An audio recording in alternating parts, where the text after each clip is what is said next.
Today we shall take one more lecture, one more topic, that is combinations. ठीक है,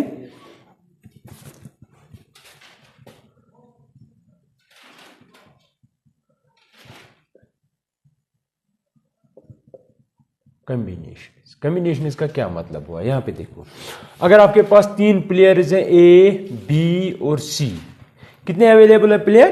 3। ठीक है, आपको टीम बनाना है, टीम ऑफ 2, टीम ऑफ ये है ABC प्लेयर्स, और आपको टीम बनाना है टीम ऑफ 2 प्लेयर्स। ठीक है, तो आप क्या क्या बना सकते हो, या तो AB बना सकते हो, या AC बना सकते हो, या BC बना सकते हो। ठीक है, ठीक। तो हमारे पास कितने प्लेयर्स अवेलेबल थे? 3, लेकिन आपको चूज सिलेक्ट कितने करने थे? वर्ड सिलेक्ट जो होता है ये हम हमेशा कॉम्बिनेशंस के साथ यूज करते हैं, और अरेंज जो होता है वो हम हमेशा परम्यूटेशंस के साथ इस्तेमाल। तो हमारे पास 3 टीम्स बन गए, AB, AC एंड BC। ठीक, लेकिन ये हमने चूज किए, सिलेक्ट किए ये टीम। अगर हम परम्यूटेशंस पे जाएं, वहां पे AB और BA तो डिफरेंट है, AB और BA, लेकिन कॉम्बिनेशंस में AB और BA सेम। यहाँ पे ऑर्डर मैटर नहीं करता है। ठीक है, यहाँ पे AB और BA सेम टीम है। फॉर एग्जांपल एक आदमी है, B दूसरा आदमी है, अगर आपसे मैंने कहा कि A और B ने टीम बनाया, तो B और A ने भी वही टीम बनाया। ठीक है, तो वी कैन से दैट हमारे पास 3 कॉम्बिनेशंस आ गई हैं, जबकि हमारे पास अवेलेबल प्लेयर 3 थे और हमें टीम ऑफ 2 प्लेयर्स बनाना था एट ए टाइम। 2 प्लेयर्स हमें चूज करने थे एट ए टाइम। तो दीज आर 3 कॉम्बिनेशंस। ठीक है, 3 combinations of 3 players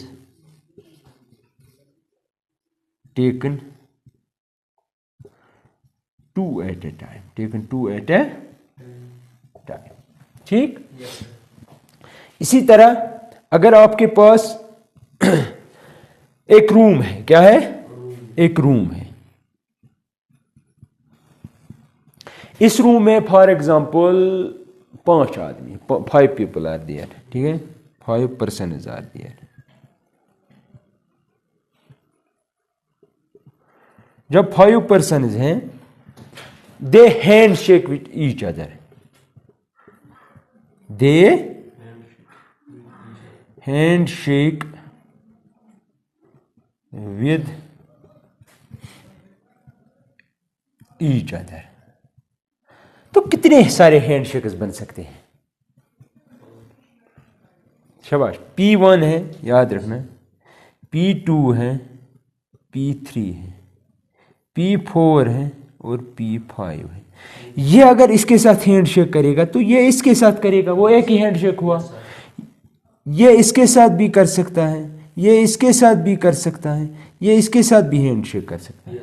अब पॉसिबल है ये और ये कर सकते हैं हैंडशेक, ये और ये हैंडशेक कर सकते हैं, ये और ये हैंडशेक करेंगे। ठीक है, या ये और ये हैंडशेक करेंगे, या ये और ये हैंडशेक करेंगे, या ये और ये हैंड, क्या कोई हैंडशेक बचा?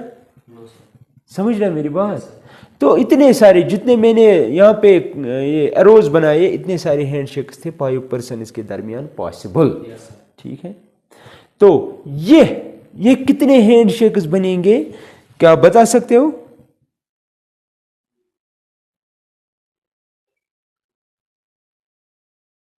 बोलो। यानी कि जब P1 हैंडशेक करता है P3 के साथ, तो P3 P1 के साथ करता है। कॉम्बिनेशंस में P1 P3 के साथ करता है, P3 P1, वो एक ही हैंडशेक माना जाएगा। लेकिन अगर हम वहां पे आएंगे, वहां पे P1 P3 एक आएगा, P3 P1 अरेंजमेंट डिफरेंट आएगा। ठीक है, तो लेकिन हम कॉम्बिनेशंस में तो ऐसा ही पॉसिबल है। ये that means order doesn't matter, that is order does not matter, does not. समझ आ रहा है? इसी तरह यहां पे भी ऑर्डर डजंट मैटर। ठीक है, इसी तरह एक और एग्जांपल है, अगर आपके पास एक सर्कल है, क्या है? सर्कल। इस पे मैंने ये पॉइंट लिया, P1 पॉइंट लिया, P2 पॉइंट लिया, P3 पॉइंट लिया, 3 पॉइंट्स लिए। अगर आपसे मैं ये कहूं कि इन पॉइंट से आप कितने सारे कॉर्ड्स बना सकते हो, लाइन सेगमेंट ज्वाइंट पॉइंट्स को ज्वाइन करेंगे तो आप कहेंगे ये एक आएगा, ये दूसरा आएगा, ये तीसरा, और कोई मत आएगा कोई, तो इतने सारे, ठीक है, क्योंकि ऑर्डर डजंट मैटर। यहां पे P1 P2 A और P2 P1 एक ही कॉर्ड है, ठीक है। At times you have to recognise कौन सी परम्यूटेशन है और कौन सा कॉम्बिनेशन का कंसेप्ट है, ठीक है। वही चीज इसको सख्त बनाती है, क्योंकि एट टाइम्स आपको समझ ही नहीं आएगा ये कॉम्बिनेशन का प्रॉब्लम है कि परम्यूटेशन का, ठीक है।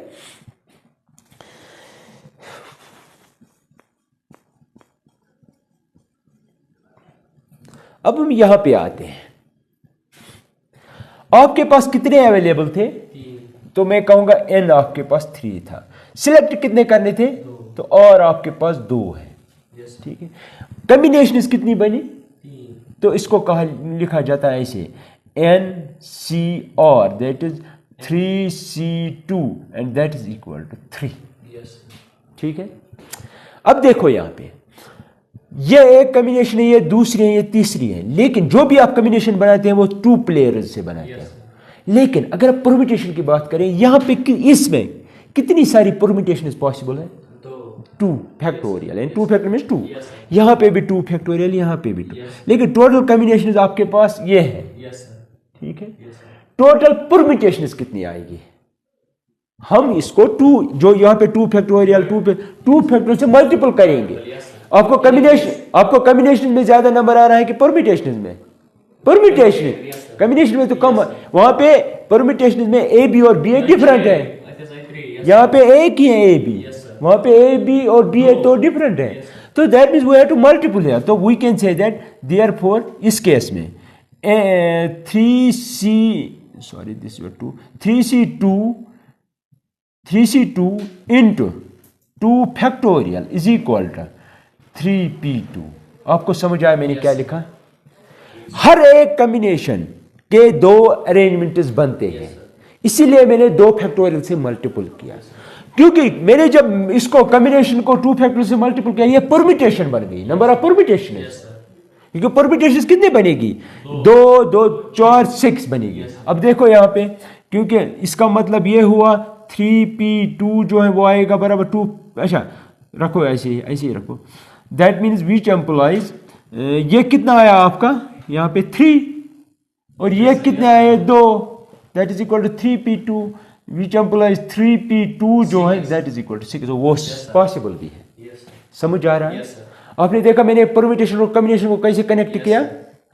सिमिलरली आप इस प्रॉब्लम पे आ जाओ, इस पे कितने सारे हैंडशेक्स पॉसिबल है, आपके पास n क्या है यहां पे, ये जो है NCR, ये इसका मतलब हुआ out of n objectives you are selecting r at a time, you are selecting means C या choosing combination of n things taken r at a time.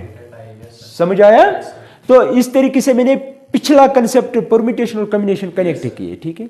अब देखो यहाँ पे n क्या है 5, हैंडशेक कितने, क्या हैंडशेक करने के लिए कितने चाहिए, 2 चाहिए ना, 2, तो और आपका 2 है यहाँ पे। देयरफॉर इस हिसाब से, क्योंकि अगर आप देखेंगे परम्यूटेशन 2 बन जाएगी, P1 P3 P3 P1, लेकिन कॉम्बिनेशन एक ही है, तो दैट मीन्स हर एक कॉम्बिनेशन के साथ 2 परम्यूटेशन जुड़ी है, तो दैट मीन्स देयरफॉर मैं लिखूंगा 5C2 into 2 factorial is equal to 5P2। समझ आया कैसे, हाँ, क्योंकि हर एक कॉम्बिनेशन के साथ 2 परम्यूटेशन जुड़ी, इसीलिए मैं 2 फैक्टोरियल से मल्टीपल कर रहा हूं।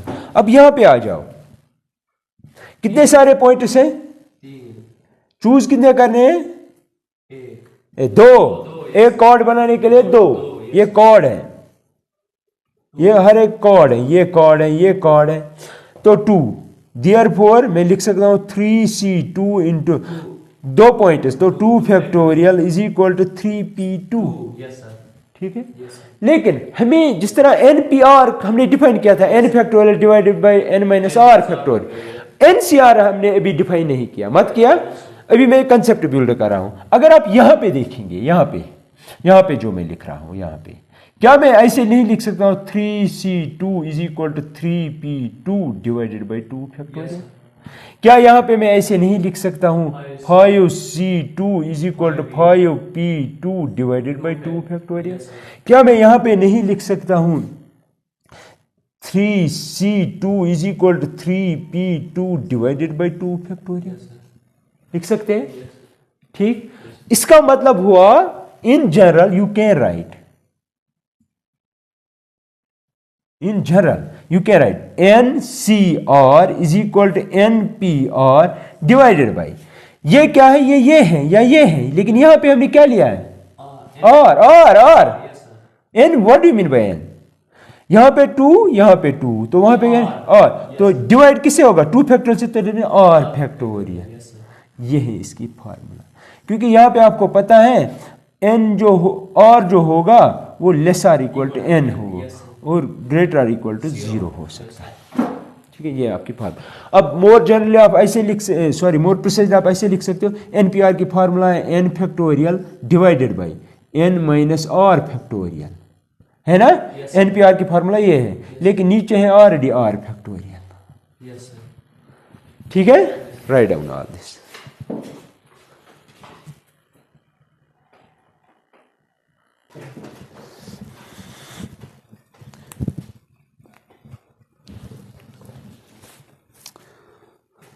थ्योरम लिखो आप। थ्योरम है NCR plus NCR minus 1 is equal to N plus 1 CR। ठीक है, ये आपको प्रूव करना है। ठीक है बच्चा, ये आपको अगर प्रूव करना है तो क्या करेंगे, हम लेफ्ट हैंड साइड लेंगे, राइट के बराबर दिखाएंगे, सीधे इसकी डेफिनेशन प्रूफ। क्या लेंगे हम? Left hand side, that is NCR plus NCR minus 1। अब देखो इसकी डेफिनेशन क्या है, n factorial divided bye r factorial n minus r factorial plus इसकी आएगी n factorial divided bye r minus 1 factorial into n minus r minus 1 factorial. समझ आया? That is equal to n factorial divided by, यहां पे मैं r minus 1 मैं ऐसे लिख सकता हूं r into r minus 1 factorial. गलत हुआ कुछ? ठीक है, अब यहां पे है already n minus r factorial, है ना? Plus n factorial divided by, यहाँ पे ऑलरेडी r माइनस 1 फैक्टोरियल, इसको ऐसे ही रखेंगे, ये मैंने इसके लिए किया। अब यहाँ पे मसला है, ठीक है? अगर आपके पास नीचे हो ऐसे, for example n minus 1 cup, या ऐसे देखो यहाँ पे मैं क्या लिखता हूँ, पहले मैं ऐसे ही लिखूंगा n, इससे मल्टीपल करो, अच्छा रखो ऐसे n माइनस r माइनस 1। पहले हम कम वन मतलब छोटा नंबर कम करते हैं सब्ट्रैक्ट, फिर उससे बड़ा करते हैं, फिर उससे बड़ा करते हैं। तो इससे मैंने क्या सब्ट्रैक्ट किया था, r माइनस 1। अब क्या इससे बड़ा क्या आएगा? नहीं सोचो, r माइनस 1 से बड़ा कौन सा नंबर है? हाँ r वो है ना, क्योंकि इनके दरमियान डिफरेंस होना चाहिए 1, तो दैट मीन्स r, तो that means I can right here n minus r factorial. समझ आया? क्लियर? क्योंकि अगर यहाँ पे आपने n माइनस 3 किया, यहाँ पे n माइनस 4 होना चाहिए, n माइनस, क्योंकि आपको पता है ये अगर मैं लिखूँ यहाँ पे 3 फैक्टोरियल, 3 फैक्टोरियल का मतलब 3 इंटू 3 माइनस 1, 3 माइनस 2 फैक्टोरियल, ऐसे क्योंकि दैट मीन्स इससे हम सब्ट्रैक्ट करते हैं बड़ा रकम, एक इंक्रीज हो रहा है बाय 1, इसलिए यहाँ पे भी r माइनस 1 छोटा है बाय 1, किससे? r से, इसीलिए मैंने ऐसे लिखा, दैट इज इक्वल टू। अब देखो नीचे कॉमन क्या आएगा, r minus 1 factorial, r minus 1 factorial, कोई शक? ठीक, तो दैट मीन्स ये कॉमन आ गया, यहां से ये कॉमन आ गया। n माइनस r फैक्टोरियल क्यों बनाया मैंने, रीजन ये है ताकि ये कॉमन आए, 1 n माइनस r का फैक्टोरियल, कोई शक? यहाँ पे क्या बचा, n फैक्टोरियल बाय नहीं, और ओनली प्लस, यहाँ पे क्या बचा, n factorial divided bye n, करो multiple, n minus R plus 1, सही है, दैट इज इक्वल टू, ये आ गया 1 by R minus 1 factorial n minus R factorial, सही है, ब्रैकेट। अब देखो यहां से n फैक्टोरियल बाहर आएगा, है ना कॉमन, तो मैं लिख सकता हूं यहां पे n फैक्टोरियल, ठीक है, तो अंदर रहेगा 1 by R plus 1 by n minus R plus 1, करो क्रॉस मल्टीपल इनको, that is equal to n factorial divided by R minus 1 factorial n minus R factorial, bracket, हाँ, n minus R plus 1 plus R divided by R times, ठीक है, that is equal to, ये और ये खत्म, ठीक है, तो आएगा n factorial into n plus 1 whole divided by, समझ आया, ये मल्टीपल है ना, divide by R minus 1 factorial, ठीक है, और into n minus R factorial के साथ और n प्लस 1 माइनस और, ठीक है। अब देखो I can write it like this, ये इससे बड़ा है by 1, that mean n factorial लिख सकते, n प्लस 1 फैक्टोरियल लिख सकते हैं, ठीक है, तो दैट मीन n प्लस 1, आप इसको खोलो, ये बनेगा n plus 1 into n factorial divided bye, यहां पे है और माइनस 1 फैक्टोरियल, नहीं सॉरी, और माइनस 1, ये इससे बड़ा है एक, तो बनाएगा और फैक्टोरियल इतना, ठीक है, तो और फैक्टोरियल। अब मसला है इसका, देखो ये है n माइनस और, यहां पे है n प्लस और माइनस 1, तो क्या लिख सकते हैं, can I right it like this, याद रखना आप, n plus 1 minus R factorial, can I right it like this, सोच के बोलो, क्या इसके और इसके बदले में ऐसे लिख सकता हूं, देखो क्यों, क्या लिख सकता हूं कि नहीं वो चेक करेंगे, अगर ये है तो हम लिख सकते हैं n प्लस 1 माइनस और इंटू n प्लस 1 माइनस और माइनस 1, कम करते हैं ना एक एक, तो फैक्टोरियल, जिस तरह होता है ना 4 फैक्टोरियल, आप क्या लिखते हैं 4 इंटू 4 माइनस 1 फैक्टोरियल, तो वही है, ये 4 है, ये भी 4 है, माइनस 1, समझ आ रहा है, तो दैट मीन्स इसके बदले वापस यह लिख सकते हो, तो वही तो मैंने किया यहां पे, सही है, तो दैट मीन्स इसके बदले हम लिख सकते हैं ये, ठीक है, ये गलत हुआ कुछ,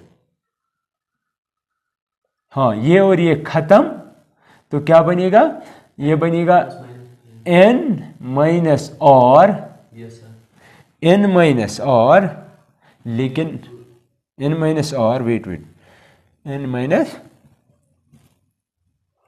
हाँ n माइनस और फैक्टोरियल, क्यों, इसके साथ है ना फैक्टोरियल, और क्या है साथ में n प्लस 1 माइनस और, वही तो हमारे पास था, उसके बदले मैंने ये लिखा, ऐसा क्यों किया, क्योंकि मुझे चाहिए राइट में ऊपर n प्लस 1, यहां पे आ गया n प्लस 1, यहां पे भी आ गया n प्लस 1, अब नीचे चाहिए और फैक्टोरियल माइनस आर, आ गया ना बराबर, तो that means I can write this is equal to n plus 1 C R, that is right hand side, ठीक है, कोई शक, राइट,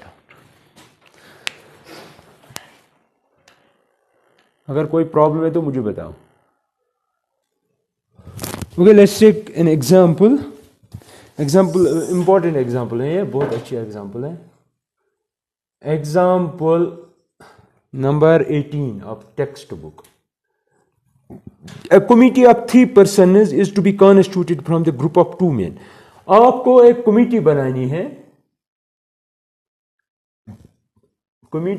है of 3 persons. क्या बनानी है? 3 persons की कमिटी बनानी है, लेकिन आपके पास अगर आपको कमेटी बनानी है, फॉर एग्जांपल आपको मॉनिटर बनाना है क्लास में, उसमें बहुत सारे बच्चे होते हैं, सिलेक्ट करना होता है। इसी तरह आपके पास बहुत सारे बच्चे होंगे और आपको कमेटी बनानी है, तो ये कह रहा है कि कमेटी में मेल भी हो सकते हैं, फीमेल भी, ठीक है ना। आपको कह रहा है कि आपके पास है 2 मेन और आपके पास है 3 वुमेन। समझ आया? आपको कमिटी ऑफ 3 पर्सन्स बनानी है, ठीक है। ये कह रहा है in how many ways we can do it. ये कह रहा है कमिटी बनाओ, चाहे आप औरतों को ही ले लो या मर्दों को ले लो, दैट डजंट मैटर, लेकिन आप बताओ कितनी कमिटीज बना सकते हो, कितनी सिलेक्शन आप कर सकते हो, कितने टीम्स बन सकते हैं कमिटीज के। और कमिटी कितनी पर्सन्स की बनानी है? 3 पर्सन्स की, ठीक है। क्योंकि आपके पास कितने अवेलेबल है? टोटल 5, तो एन आपके पास है 5। अब मसला आर क्या है आपका? बनाना है 3 का। तो therefore required number of permutations is equal to NCR, that is 5C3। वो दूसरी बात है, क्या आएगा वो आप खुद कर सकते हो, अगर करना चाहो तो लिख सकते हो 5 factorial divide by 3 factorial 5 minus 3 factorial. सही है? वो आप करना। अब फिर कह रहा है कि how many of these committees would consist of, इसी के साथ एक और पार्ट है, आपसे कह रहा है कि ये वो कमिटीज हैं, कितना आएगा जरा हम कैलकुलेट करेंगे। 5 फैक्टोरियल तो आएगा 20। क्यों? 5 into 4 into 3 फैक्टोरियल, 3 फैक्टोरियल खाता 20 डिवाइडेड बाई 2 फैक्टोरियल, तो वो आएगा 10 कमिटीज बना रहे हो आप। लेकिन अब कह रहा है कि आप मुझे बताओ कितनी कमिटीज ऐसी होंगी जिसमें सिर्फ एक मर्द हो और 2 औरतें हो। आपके पास कितनी औरतें हैं? 3 वुमेन। मेन कितने हैं? 2। ये कह रहा है कि कितनी कमिटी, टोटल कमिटीज तो बन रही है 10, उसमें कोई रेस्ट्रिक्शन नहीं है, मर्द जितने हो उतने, लेकिन 3 से ज्यादा नहीं। ये कह रहा है कि कितनी कमिटीज ऐसी होगी जिसमें सिर्फ एक ही मर्द होगा। वुमेन 2 होनी चाहिए, लेकिन आपके पास वुमेन्स कितने हैं? 3। अब कितने तरीकों से आप वुमेन्स को सिलेक्ट कर सकते हो और मेन को कैसे कर सकते हो? तो मैं लिखूंगा therefore required number of permutations as per question है इज इक्वल, क्या है कि वो कमिटीज कितनी होगी जिनमें सिर्फ एक मर्द हो और 2 वुमेन। और मीन्स इंग्लिश में क्या कहते हैं और को? एंड को मैथ्स में क्या कहते हैं? बाय डिमॉर्गन ने कहा एंड को कह सकते हैं, एंड को और कहां से कहेंगे? एंड को कहेंगे मल्टीप्लिकेशन। क्या कहेंगे? तो यहां पे मैं लिखूंगा मल्टीप्लिकेशन, ठीक है। आपको एक मर्द चाहिए, लेकिन आपके पास मर्द कितने हैं? सिलेक्ट कितने करने हैं? तो मैं लिखूंगा 2C1।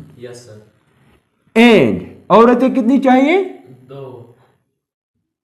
अवेलेबल कितनी है? 3। तो लिखो ना ऐसे। तो that means 2 factorial divide by 1 factorial 2 minus 1 factorial into 3 factorial divided by 2 factorial 3 minus 2 factorial, that is equal to, ये बनेगा 1 फैक्टोरियल दैट इज 1, ये भी 1, तो ऊपर आएगा 2 इंटू 3 फैक्टोरियल 2 फैक्टोरियल खत्म, तो 3 बचेगा, यहाँ पे आएगा 1, तो 3। तो कितनी आई वो committees?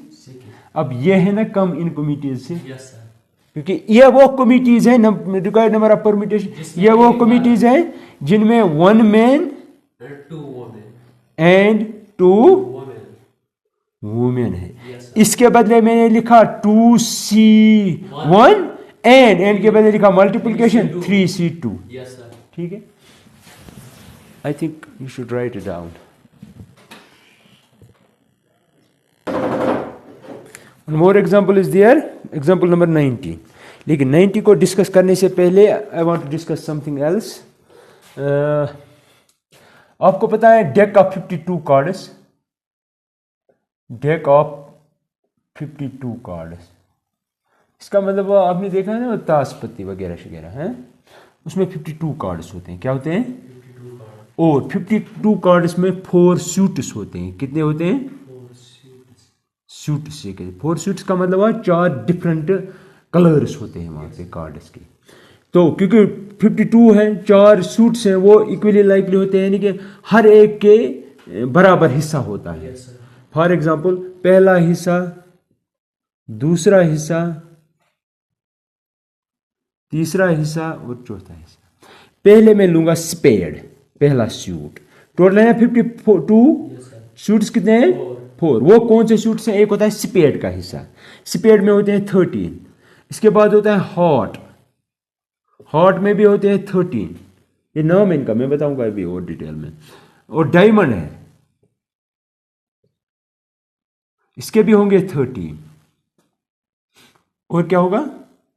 Spade, heart, diamond and club. अब कितने बाकी हैं? 13। अब 13 तो 52 बन जाएंगे। ठीक है। अब स्पेड जो होता है ये ब्लैक कलर का होता है। क्या होता है? ब्लैक कलर का। और ये इस तरह का एक हॉट टाइप होता है ब्लैक कलर का, इसलिए मैं ब्लैक। ये हॉट जो होता है ये भी हॉट जैसा होता है, लेकिन ये रेड होता है। ये भी रेड ही होता है और इसकी शक्ल कुछ ऐसी होती है, लेकिन ये रेड होता है। अब ये है ना क्लब, क्लब भी होता है ब्लैक कलर का। क्या होता है? लेकिन ये ऐसे कुछ होता है, कुछ ऐसे। समझ रहे मेरी बात को? टोटल अगर आप करेंगे सम अप तो ये 52 बनेंगे। तो यही है 4 सूट्स। और यहां पे 13 का मतलब क्या हुआ? एक कार्ड ऐसे बना होगा, उस पर लिखा होगा 1, इसी तरह 10 तक। ठीक है। 10 के बाद एक और कार्ड होगा, उस पर लिखा होगा जोकर, जे। उसके बाद होगी क्वीन, क्यू, क्वीन बनी होगी। उसके बाद होता है किंग। ठीक है। उसके बाद होता है, उसे बोलते हैं एस, ए। लेकिन ये जो 3 कार्ड्स हैं ये इन्हें कहा जाता है फेस कार्ड्स, क्योंकि इन पे होते हैं फिगर, शक्ल होती है जोकर की, क्वीन की और किंग की। इन्हें कहा जाता है फेस कार्ड्स। क्या कहा जाता है? तो हर एक सूट में कितने फेस कार्ड्स होंगे? 3। इसी तरह यहां पे भी होगा, ऐसे ही यहां पे भी, यहां पे भी। तो total number of face cards कितने होंगे? शाबाश, 12 face cards is equal to 3 हर एक में, और 4 टोटल हैं तो 12। ठीक है। और कोई शक? बस यह है इसकी डिटेल। अब क्वेश्चन जो है, क्योंकि इसी के रिलेटेड है इसलिए मैंने ये उठाया। ठीक। क्वेश्चन है एग्जाम्पल नंबर 19। एग्जाम्पल 19 अब काम और कंपोजिट मैनर में समझने की कोशिश करना। ये कह रहा है what is the number of ways of choosing 4 cards. आपको 4 कार्ड्स निकालने हैं। कितने निकालने हैं? फ्रॉम कितने कार्डों से? 52 कार्ड्स। कितने कार्डों से? 52 से 4 निकालने। पहला क्वेश्चन है कि हाँ, कितने तरीके हैं 4 कार्ड्स निकालने के? In how many ways you can select 4 cards out of 52 cards? कितने हैं? कितने? What is the formula? NCR. N क्या है? 52। तो आप लिखेंगे therefore number of ways of selecting 4 cards out of 52 is equal to 52C4। अब पहला क्वेश्चन है, पहला पार्ट इसका है, ये तो मैंने खुद निकाला। कितने तरीके हैं? 4। क्योंकि ये चारों इसी से हो सकते हैं, इससे हो सकते हैं, या इससे हो सकते हैं, या इससे हो सकते हैं, या एक इससे 3 इससे, एक इससे 3 इससे, एक इससे 3। ये बहुत सारी है। ठीक है वेज। तो पहला है 4 cards are of same suit. 4 cards are of, ये पहला पार्ट है इसका। क्या है? जो आपको 4 कार्ड्स निकालने हैं ना 52 कार्ड से, वो एक ही सूट से होंगे। तो क्या पॉसिबिलिटी है? Either they are going to be from this or this, क्योंकि एक ही सूट से होनी चाहिए। कितनी वेज है हमारे पास सिलेक्ट करने के? या तो चारों इससे होनी चाहिए, या इससे होंगे, या इससे, या मीन्स और मीन्स प्लस। लेकिन अगर आपको 4 इससे निकालने तो कितने वेज है आपके पास? 4 इससे निकालने, लेकिन ये कितने हैं? 13 निकालने कितने हैं? 13C4। तो क्योंकि और का कंसेप्ट है, ये कह रहा है 4 cards are of same suit, तो that means therefore required number of ways is equal to 13C4 plus 13C4 plus 13C4 plus 13C4 that is 4 times 13C4 इतनी सारी वेज। दूसरा part, 4 cards belong to 4 different suits. अब सोचना है, दूसरा part है इसी का, जो हमें 4 कार्ड्स निकाले, 4 cards are of belong to 4 cards belong to 4 different suits। ठीक है? अब बताओ, 4 कार्ड्स जो हैं वो चारों डिफरेंट सूट से होनी चाहिए। जरा क्या हो सकता है, बोलो।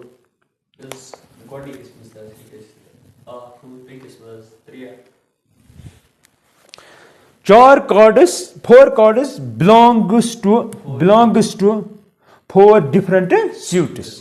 तो दैट मीन्स एक यहां से होगा, तीन का, ये तो कहना है चारों 4 डिफरेंट सूट से होनी चाहिए।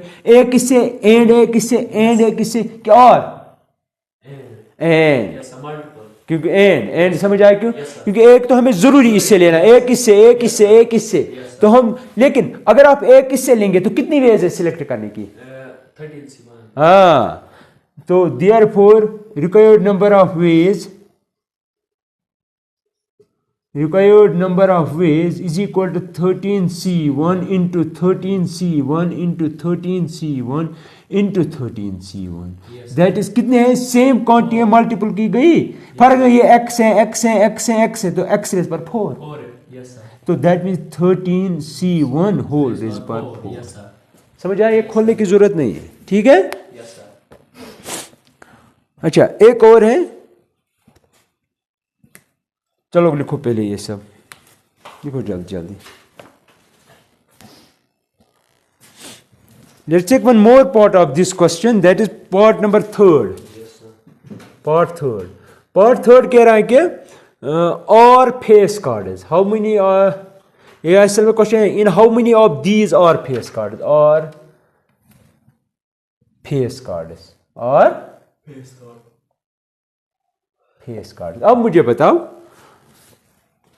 कितनी वेज से आप सिलेक्ट कर सकते हो फेस कार्ड्स, कितनी वेज में? देखो यहां पे, क्योंकि आपको पता है आपके पास 4 सूट्स होते हैं, आपको सिलेक्ट कितने करने? 4। चारों कह रहा है चारों फेस कार्ड से।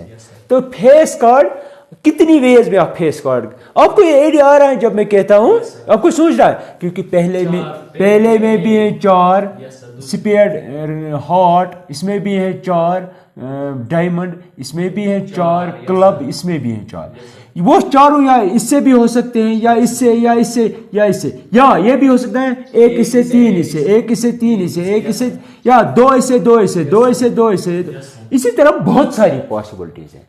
अब हम थोड़ी वो कैलकुलेट करेंगे, इस यहाँ पे ही maths comes into being, comes into help, comes into rescue. ठीक है? तो मैथ हमारी हेल्प कैसे करता है? जरा किसी से कहो कितनी वेज में, मैं देखता हूँ कौन करेगा। ये कहते हैं ना मैथ इंपॉर्टेंट नहीं, जरा किसी कहो कैन यू डू इट, मैं देखता हूं कौन करेगा।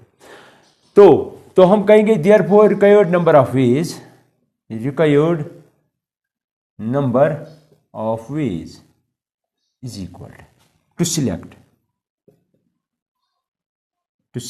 4 फेस कार्ड। कितने हैं? देखो फेस कार्ड कितने होते हैं, सिलेक्ट कितने करने, तो सीधी सी बात है 12C4, जो यहां से आएगा वो आंसर होगा। ठीक है? वन मोर इज देयर कि जो हमने कार्ड 4 निकालने हैं, जो 4 कार्ड हमें निकालने हैं, 2 और रेड, 2 और रेड कार्ड्स, एंड यहां पे वर्ड इसकी, हाँ, you have to be very careful, 2 और ब्लैक कार्ड्स, 2 और ब्लैक कार्ड्स। सोचो मैंने कहा ब्लैक कितने होते हैं टोटल, कितने होंगे टोटल 26। तो क्योंकि ये कह रहा है जो आपने 4 कार्ड ड्रॉ किए हैं उनमें से 2 ब्लैक है, 2 तो दैट मीन्स वो 2 ब्लैक या क्लब से भी हो सकते हैं दोनों, या तो इससे होंगे या दोनों इससे, या एक इससे एक इससे। लेकिन ये खुद तो 13 है ना, ये भी 13 है, तो टोटल में 26। तो required number of veg, required number of ways to select all these 4 cards is equal to, in such case, under such circumstances, 26C 2 exactly, and means into 26C2। समझ आया? इसके बाद एक और पार्ट है, that is cards are of same color, यानी कि all the 4 cards are of same color, cards are of same, तो क्या हो सकता है इस केस में, चारों कार्ड्स, क्योंकि आपने 4 निकालने हैं, क्वेश्चन वही है। तो अगर चारों सेम कलर से हैं तो किससे हो सकते हैं, आप ब्लैक या रेड, क्योंकि हमारे पास 2 ही ऑप्शन है। लेकिन ब्लैक कितने हैं टोटल, 26, तो 26C4 या चारों कार्ड, ये कह रहा है cards are of same colour, that means 4 cards या तो रेड होंगे या ब्लैक, और 4 और या चारों ब्लैक हो सकते हैं। तो लेकिन तो मैं लिखूंगा required number of ways to select 26C4 इन plus 26C4, that is 2 times 26C4 answer है। समझ आया? This is the end of this chapter. ठीक है, तो इसकी एक्सरसाइज देख लेना, अगर कोई नहीं आएगा तो मुझे बोल देना। ठीक है, next we will take probability, take it.